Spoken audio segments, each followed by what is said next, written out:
Assalamualaikum warahmatullahi wabarakatuh. Selamat pagi anak-anakku kelas 7A.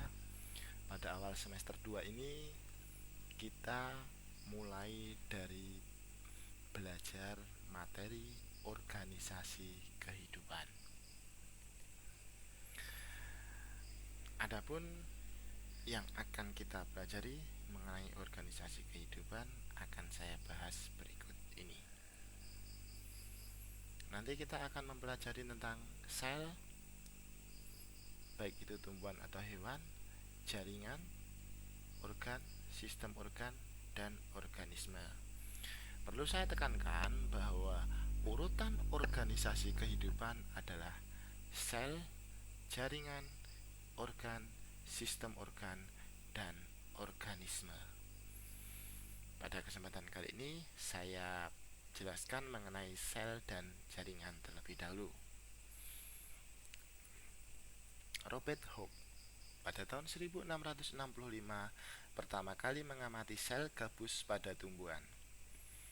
Kemudian didukung oleh Matthias Claydon dan Thomas Swan menyimpulkan bahwa sel merupakan unit terkecil.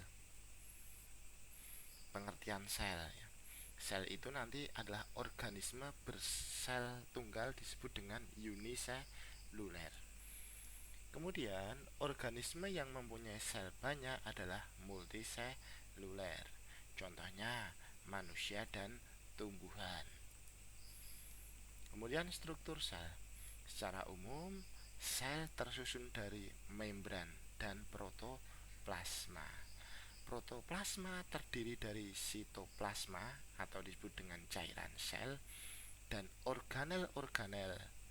Organel merupakan bagian sel yang berfungsi khusus.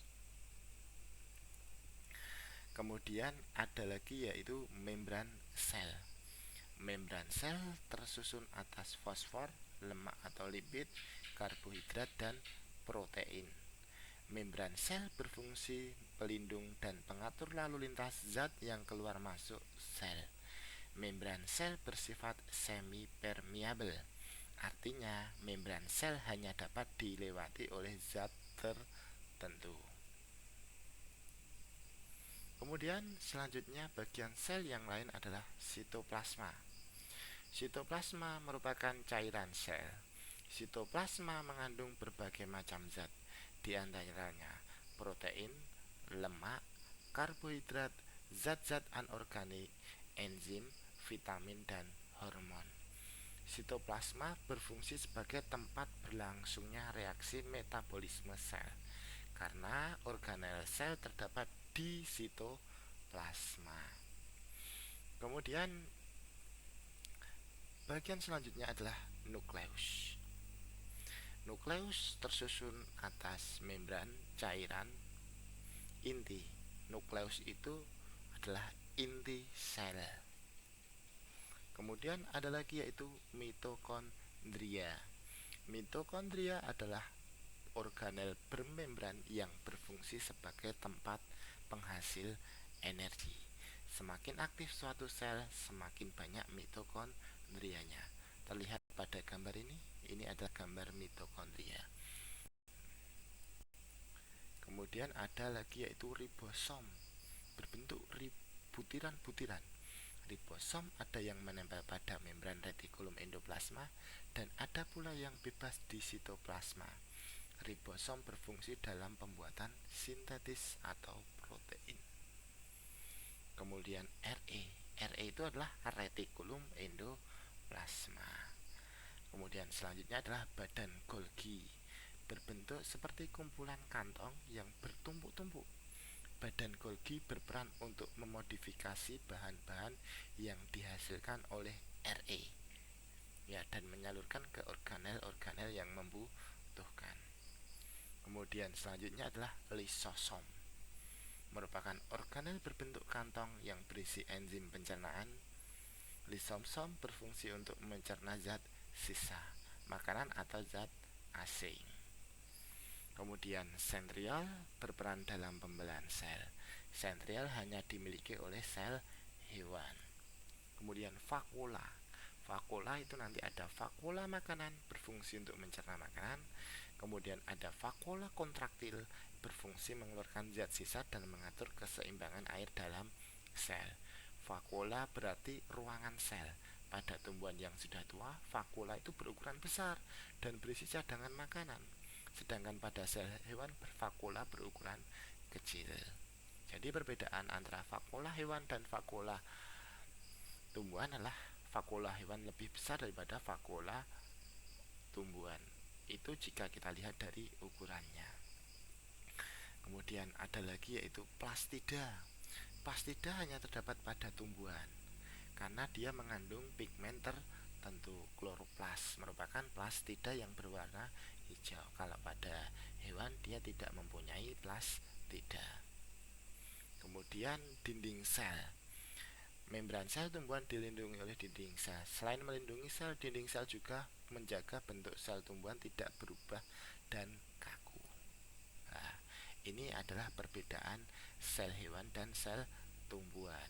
Ya, ada nukleus, ada nukleolus, ada ribosom. Nah, ada atau tidaknya hewan? Perbedaannya apa? Kalau di tumbuhan itu nanti ada, maaf, tidak, lisosom tidak ada, tetapi hewan ada. Kemudian kalau kloroplast itu hanya terdapat pada tumbuhan karena dia membantu proses fotosintesis. Sedangkan dinding sel juga hanya terdapat pada tumbuhan. Oke. Kemudian kita masuk ke jaringan ya. Jaringan itu nanti ada jaringan epidermis, jaringan paling luar dari tubuh tumbuhan. Kemudian jaringan epidermis itu nanti menutupi seluruh tubuh tumbuhan mulai dari akar, batang, dan daun. Terdapat pada kulit lah. Kemudian jaringan parenkim disebut juga jaringan dasar karena menjadi tempat bagi jaringan lain. Parenkim tersusun atas banyak sel ya. Kemudian jaringan penguat atau penyokong. Ya, kolenkim merupakan jaringan yang memberi kekuatan yang bersifat sementara pada tumbuhan. Sedangkan sklerenkim merupakan jaringan penguat yang bersifat permanen. Jadi kalau kolenkim itu permanen, kalau sklerenkim itu adalah permanen. Kemudian jaringan pengangkut ada silem dan floem. Kalau silem itu mengangkut air dan mineral dari dalam tanah menuju akar, kalau floem itu adalah jaringan yang mengangkut hasil fotosintesis dari daun ke seluruh tubuh tumbuhan. Nah, ini jaringan tumbuhan, ada meristem primer, ada meristem sekunder. Kemudian ada epidermis, ada parenkim, fungsinya apa? Ada jaringan penguat, ada jaringan silem, dan ada jaringan floem. Kemudian kalau tadi kita sudah membahas tentang jaringan pada tumbuhan, sekarang kita akan membahas jaringan pada hewan. Ada jaringan epitelium, ada jaringan otot, ada jaringan saraf, ada jaringan penyokong. Nah, ini ya, jaringan epitelium berfungsi sebagai melindungi tubuh atau organ. Kalau jaringan otot, ada otot polos, ada otot jantung, dan otot lurik. Kemudian ada jaringan saraf tersusun atas sel-sel saraf yang berfungsi menerima dan mengirim rangsangan. Ada jaringan penyokong ya, itu adalah jaringan pada hewan. Oke anak-anak, untuk pertemuan kali ini saya cukupkan sekian. Apabila belum paham, besok kita bahas di kelas. Terima kasih. Wassalamualaikum warahmatullahi wabarakatuh.